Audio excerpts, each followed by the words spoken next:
Bonjour, nous sommes le dimanche 28 décembre 2025 et le sujet est l'américain Intel. Beaucoup le donnaient déjà dépassé, il reste dans la course, ça reste le géant en ce qui concerne les CPU. Il a investi beaucoup dans les nouveaux procédés également de lithographie très fine comme le 18A pour ses prochains CPU Nova Lake 18A pour 1,8 nanomètres.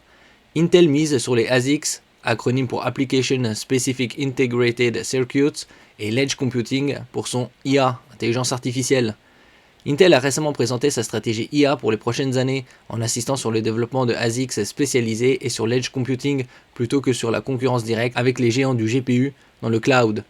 La société prévoit de capitaliser sur ses capacités de conception de puces sur mesure pour répondre à des besoins spécifiques en intelligence artificielle, tout en renforçant sa présence sur le marché émergent des appareils connectés et des systèmes embarqués. On voit de plus en plus de sociétés cherchant à développer leur propre système, leur propre CPU pour une optimisation, une stratégie centrée sur les ASICs. N'oubliez pas de vous abonner pour plus de news sur le monde de la high-tech ainsi que les bons plans également sur mon Twitter et en description sous toutes mes vidéos. Vous pouvez les retrouver dans mes playlists et voir mes articles comme ici sur mon blog, tous les liens seront en description.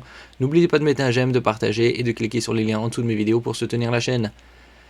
Les ASICs, Application Specific Integrated Circuits, sont des puces optimisées pour exécuter des tâches précises telles que l'inférence IA ou le traitement de modèles de machine learning. Intel prévoit de développer une nouvelle génération d'ASICs pour l'inférence et le déploiement sur site visant à offrir un meilleur rapport performance-consommation énergétique que les GPU généralistes. Comme je disais précédemment, de plus en plus de sociétés travaillent avec des concepteurs pour créer des CPU idéales pour leur système.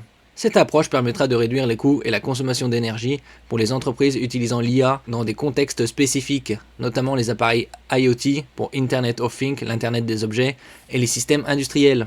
L'Edge Computing au centre des priorités. Intel met également l'accent sur l'Edge Computing, c'est-à-dire le traitement des données directement sur les appareils ou à proximité de la source des données plutôt que dans des centres cloud centralisés. Ça permet un gain de temps et également une économie d'énergie. Selon l'entreprise, cette approche réduit la latence, protège la confidentialité des données et permet une réactivité instantanée pour des applications critiques telles que les véhicules autonomes, les drones ou les systèmes de sécurité industrielle. L'Edge Computing devient ainsi un pilier de la stratégie IA d'Intel, complétant l'usage de ses ASICs. Perspective d'évolution. Cette stratégie marque une différenciation par rapport aux concurrents comme Nvidia ou AMD qui dominent actuellement le marché du GPU pour l'IA dans le cloud. En ciblant les applications spécifiques et l'Edge, Intel mise sur ses atouts historiques en fabrication de puces et optimisation de performance énergétique, puisque ces centres de données sont équipés de milliers et de CPU qui sont grandement sollicités et donc consomment beaucoup d'énergie. Cette orientation pourrait permettre à Intel de capturer des segments de marché moins saturés, notamment l'IoT Intelligent et les solutions embarquées pour l'IA, tout en évitant la guerre directe sur les super GPU cloud. Il est probable que cette approche permette à Intel de consolider sa présence dans des niches rentables et de préparer le terrain pour des partenariats avec des acteurs industriels et technologiques désireux d'intégrer l'IA localement dans leur système. L'IA qui est le secteur le plus prometteur de cette décennie et des décennies à venir, également avec la robotique, les véhicules autonomes et l'informatique quantique.